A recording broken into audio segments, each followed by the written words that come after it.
What is up, YouTube, and welcome back to another episode of Curtis Review. My name is Jake, and let's get started. This week we're talking about Atlanta, Season 4, Episode 3, titled Born to Die. Al is finishing up a show at a bat mitzvah. He's coming off the stage, a real gut buster of a show, crushed it, and we see one of the dads from the bat mitzvah kind of following him off stage. Like, how do you do it? How do you do this rap stuff? We know what's going on here. We know what this kind of coded language is saying. Al very quickly shrugs this guy off. He's like, man, I don't have time for this. And the guy's like, well, how about for $1 million? Al very quickly starts to realize maybe there's more to this game than just rapping. Maybe he can make some money on teaching somebody how to do it. So he shows up to this studio. The man's son, Benny, is there, barely recognizes Paperboy. There's another kid in there named Yodel Kid, which is a callback to country trap that was becoming bigger in, I want to say, like 2017, 2018 with Lil Nas X, Big Wet. Yodel Kid's out of his mind on perks. He remembers Paperboy from his past. More importantly, we see a character named Bunk be introduced, played by Charles Malik Whitfield, who kind of takes Al under his wing. If you really want to maintain this lifestyle, me and my dudes might be able to help you out in making $1 million for coaching this white kid. Maybe you make 10 million. Knowing Atlanta, you think maybe this is going into cult territory. He ends up at a YWA meeting. We find out from the rapper leading the event, Gas 90, played by Jay Jones. I really like the casting in this episode. That guy's immediately like charismatic, powerful screen presence. He's kind of describing the rappers that are in here can actually rap. Are you really going to be able to make the money that you want to be making doing this? He pulls out a poster board size note kind of paper thing, pulls it back, and it says YWA plus Grammys. You find out that it means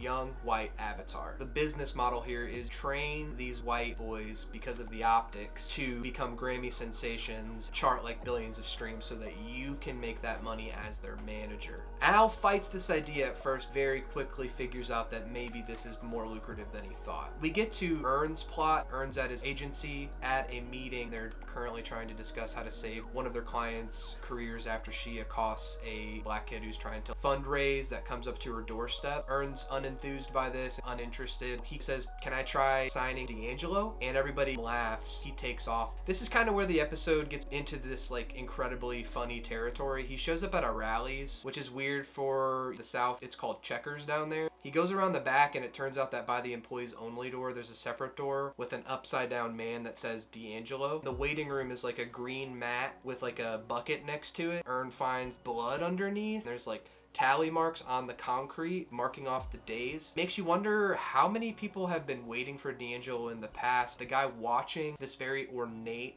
door to D'Angelo's office, he's just been sitting there as this like gatekeeper watcher. A week or more passes, you know, we see the tally marks have increased since Ern got there. He kind of loses his shit after he asks for water. Then he has this revelation. He's like, who is D'Angelo? What is D'Angelo? Who and what and is the D'Angelo experience? Which unlocks a key there. It's not about signing this person, it's about being, knowing, feeling this experience. The guy gatekeeping the door gets up, puts a key into a random hole in this concrete wall, which reveals a tunnel. There was another tunnel, first episode of this season, a wet carpeted tunnel into a funeral home for Blue Blood. Blue Blood gets another shout out at the YWA meeting. Ern emerges in what appears to be like a bunker.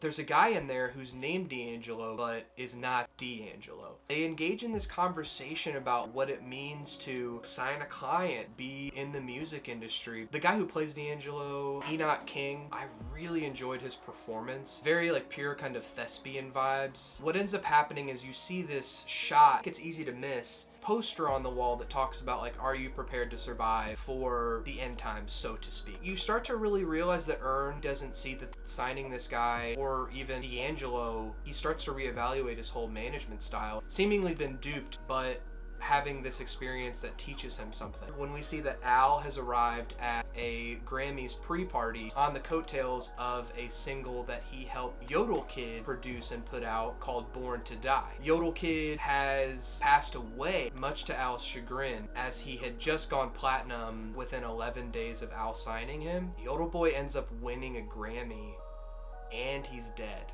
There's some really rich context to this show happening here. What it means to like a white boy rapper making all this money on the work of black men who are actually like skilled. We see Ern, Al, and Darius sharing a meal, watching the Grammys. The woman from Ern's agency, the client who was on the chopping block for some racism, we see her and the kid that she accosted presenting the Grammy for Yodel Kid and what can only be perceived as reconciliation by way of Ern's management agency to keep this woman's career alive. Takeaways here: management made Al sick. Ern figured out that maybe signing a big artist doesn't always mean that in the long run you're going to be set for life. Ern kind of gets the last say here because Al asks him, how do you do it, man? How do you manage? Who is D'Angelo? Who is Paperboy? What is Paperboy? What is the Paperboy experience? How does Paperboy survive? How does Atlanta end? Ern responds, it's not what feels good, but what survives. We know that good art will persevere, but does the signed artist survive even if the art is good? We're left with some introspective questions. We're also left with one of the funniest episodes of the show so far. This was Atlanta Season 4, Episode 3, Born to Die.